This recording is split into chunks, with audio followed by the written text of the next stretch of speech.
For a decade, the Bachelor franchise in Australia was more than just a TV show. It was a cultural phenomenon that shaped conversations, inspired memes, and brought people together every week. It wasn't just about finding love on screen.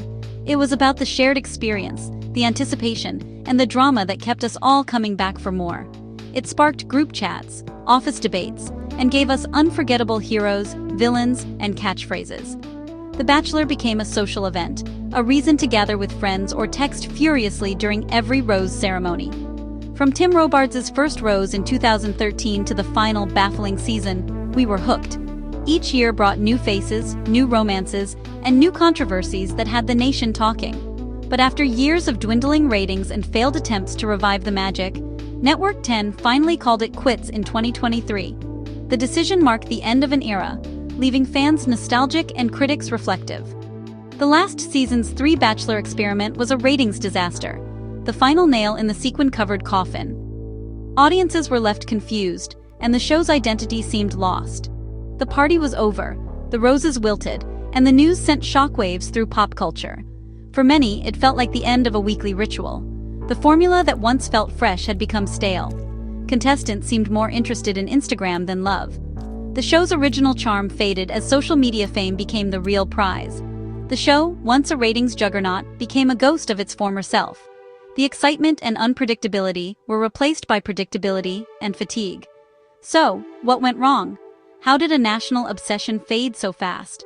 Was it changing tastes, overexposure, or simply the end of a TV era? The Bachelor's decline is a lesson in how quickly TV can change, and how even the biggest shows can fall from grace.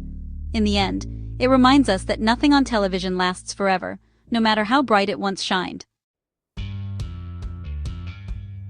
When The Bachelor Australia debuted in 2013, it was instantly addictive. The show promised romance, drama, and a front-row seat to the wildest love stories on TV.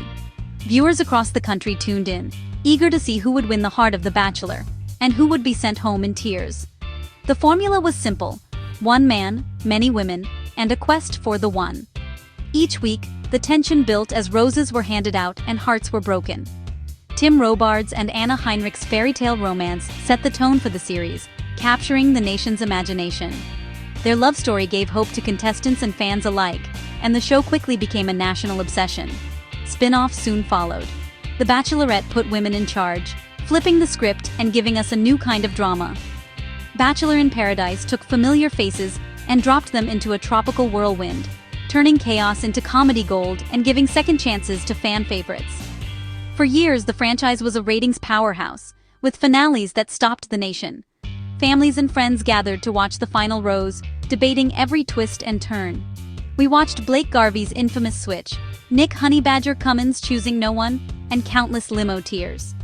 Every season brought new scandals, shock exits, and unforgettable moments that had everyone talking the next day. The show turned everyday Aussies into celebrities and influencers overnight. Suddenly, contestants were walking red carpets, landing brand deals, and building huge followings on social media. Its magic was the blend of fairy tale romance and real heartbreak, keeping us glued to our screens. The highs were dazzling, the lows were raw, and the drama was always addictive. But as the years passed, the formula started to wear thin. Audiences grew weary of the same old tropes, and the once fresh drama began to feel predictable. The golden age faded, and the cracks began to show. Ratings slipped, and the excitement that once defined the franchise slowly faded away. All golden ages end, and The Bachelor's was no exception. But for a decade, it gave us unforgettable moments, endless drama, and a front-row seat to Australia's wildest love stories. By the early 2020s, The Bachelor's ratings were in free fall. Once a cultural juggernaut, the show had become a shadow of its former self, struggling to keep viewers engaged week after week. Audiences grew tired of recycled drama and influencer wannabes. The formula that once felt fresh now seemed stale, with predictable storylines and contestants more interested in building social media followings than finding love. In a last-ditch effort to revive the franchise, producers made a bold move. They relocated the show to the glitzy Gold Coast and, for the first time ever, introduced not one, but 3 bachelors in 2023. The hope was to inject new life and unpredictability into the series. But instead of tripling the excitement, The new format created a confusing, fragmented mess. The show's structure became hard to follow, and viewers were left wondering who to root for.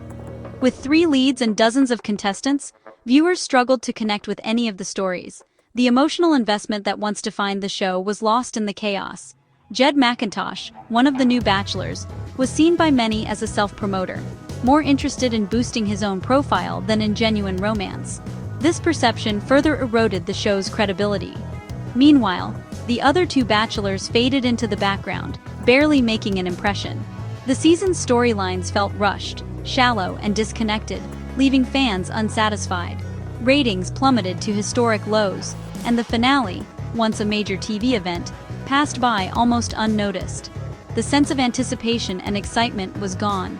The gamble backfired spectacularly, exposing just how far the show had strayed from its roots. Critics and longtime fans alike lamented the loss of authenticity and heart.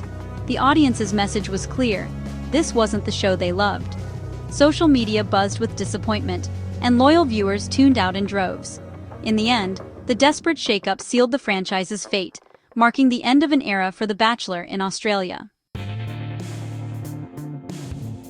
Despite its decline, The Bachelor Australia broke new ground in queer representation.